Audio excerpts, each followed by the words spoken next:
அமித்ஷா போட்ட ஒரே போடு சரண்டரான முதலமைச்சர் விஜய். தமிழ்நாட்டு மக்களை நம்ப வைத்து ஏமாற்றிருக்கிறதா இந்த தாவேகா அரசு? அமித்ஷா போட்ட அந்த அதிரடி உத்தரவு என்ன? முதலமைச்சர் விஜய் அடங்கி ஒடுங்கியது பின்னணி என்ன? சட்டமன்றத்தில் நடந்தது என்ன? இன்று நடந்தது என்ன? பார்க்கலாம் இந்த காணொளி. ஆச்சி மசாலா. எந்த சமையலும் ருசி தேடும் ரகசியம் 20 ரூபாய். தென்மாநில முதலமைச்சர் மாநாடு நடைபெற்ற போது தமிழ்நாட்டுடைய முதலமைச்சர் எடுத்த நிலைப்பாடு பல்டி, அதுதான் இன்றைக்கு சமூக வலைத்தளங்கள்ல பலருக்கும் அதிர்ச்சியை ஏற்படுத்தியிருக்கிறது. பலர்னா யாரு? இந்த ஆட்சி வந்தா ஏதாவது மாற்றம் வரும்னு நம்பி ஓட்டு போட்டவங்க.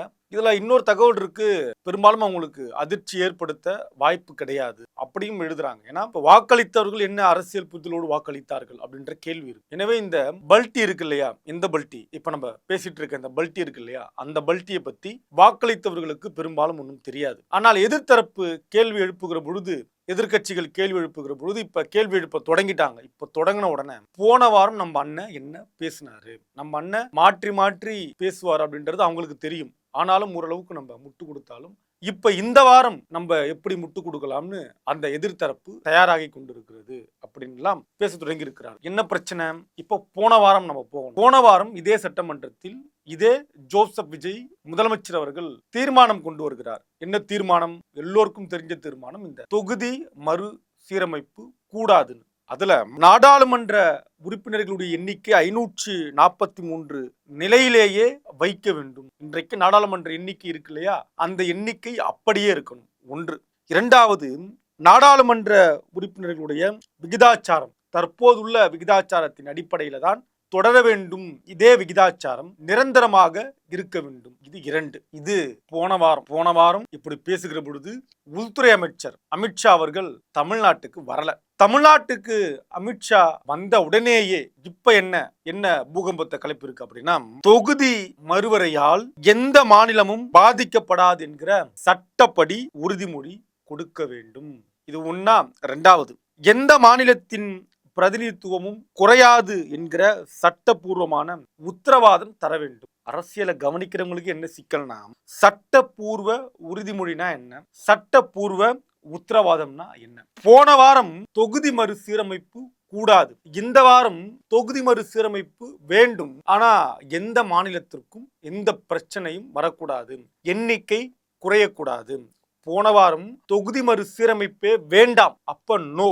இன்னைக்கு ஃபேர். இப்ப என்ன முடிவு எடுத்திருக்கும்னா, திரு அமித்ஷா வந்த உடனேயே, சந்தித்த உடனேயே பயந்து நடுங்கி அப்படி ஒத்துக்கிட்டாரு இன்னைக்கு இருக்க முதலமைச்சர்னு சமூக வலைத்தளங்கள்ல எல்லோரும் பேச தொடங்கி இருக்கிறார்கள். இப்ப அந்த தரப்பு இதற்கு முட்டு கொடுக்க ஆரம்பிச்சிருப்பாங்க. இப்ப என்னன்னா, இந்த நேரடி ஒளிபரப்பு சட்டமன்றத்துல ஒளிபரப்பு செய்யப்பட்டதின் விளைவாக இவங்க எதையெல்லாம் பேசுறாங்களோ பிறகு அதெல்லாம் ஆவணமாகப்படுது, சட்டமன்ற குறிப்பை தாண்டி வீடியோக்கள்ல பதிவாகுது. நம்ம திருப்பி அதை எடுத்து பாக்குறப்ப இப்படி மாத்தி பேசியிருக்கீங்களே, ஒரு வாரத்துக்குள்ள இவ்வளவு பெரிய மாற்றம், முதலமைச்சருக்கு ஒரு மாற்றம். இப்ப நிதியமைச்சர் சொல்றாரு ஒரு 15,000 கோடி வந்திருக்கு அப்படின்றாரு. எதிர்த்தரப்புல திமுக தரப்புல தென்னரசு எழுந்து எப்படியெல்லாம் வந்ததுன்னு கேட்ட உடனே முன்னாள் அமைச்சர் இல்லையா, அதாவது வந்தது அப்படின்னு நான் சொல்லல, வரும், வந்து கொண்டிருக்கிறது, வந்துவிடும் அப்படின்னு நான் சொன்னேன் அப்படின்னு மாற்றி பேசுனது இருக்கு இல்லையா, இதைத்தான் மக்கள் கொஞ்சம் கூட டேஷ் இல்லையா அப்படின்னு கேட்க தொடங்கி இருக்கிறார்கள்.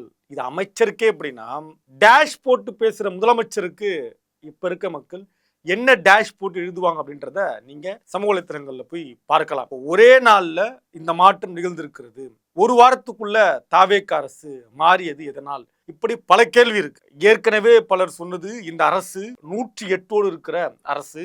கடந்த காலங்கள்ல திமுகவோ அல்லது அதிமுகவோ இப்படி மெஜாரிட்டி இல்லாம ஒரு ஆட்சியை அமைத்ததே கிடையாது. ஆனால் இன்றைக்கு இருக்கக்கூடிய இந்த ஆட்சி இருக்கு இல்லையா, இது மெஜாரிட்டி இல்லாத, இன்னும் சொன்னோம்னா ஜெயலலிதா பாணியில சொல்லணும் அப்படின்னா இது ஒரு மைனாரிட்டி அரசாக தற்போதும் இருக்கிறது. நீங்க 120 பெரும்பான்மையோடு 5 ஆண்டு காலம் ஆட்சி நடத்துவதே பெரிய பாடு. இதுல புதிதாக வந்திருக்கக்கூடிய ஒரு நபர் மெஜாரிட்டி இல்லாம ஒரு ஆட்சி நடத்துறது எவ்வளவு சிக்கல்னு பாருங்க. இந்த ஆட்சி வந்த இந்த 100 நாள்ல கடந்த வாரங்கள்ல திருவொற்றியூர்ல ஒரு மாணவர் கொலை, கோவையில ஒரு மாணவர் கொலை, அப்பட்டமா போதைப் பொருள் கடத்தல் நடந்திருக்குன்னு காவல்துறையில சொன்ன உடனேயே, காவல்துறை அதே கும்பல் கிட்ட சொன்ன உடனேயே இந்த மாணவனை அடிச்சு கொள்ளக்கூடிய கொடூரமான சம்பவம். காவல்துறை யார் கட்டுப்பாட்டுல இருக்கு அப்படின்றது பாக்குற எல்லோருக்கும் தெரியும். இதை நம்ம ஊர்ல என்ன சொல்லுவாங்க, கையால் ஆகாதத்தனம் அப்படின்னுவாங்க. காவல்துறையை முதலமைச்சர் கட்டுப்பாட்டுல வச்சிருக்காரு. அந்த காவல்துறை இந்த கொலைக்கு காரணமாக இருக்கிறது. மறுபுறம் தூத்துக்குடியில ஒரு பெண்,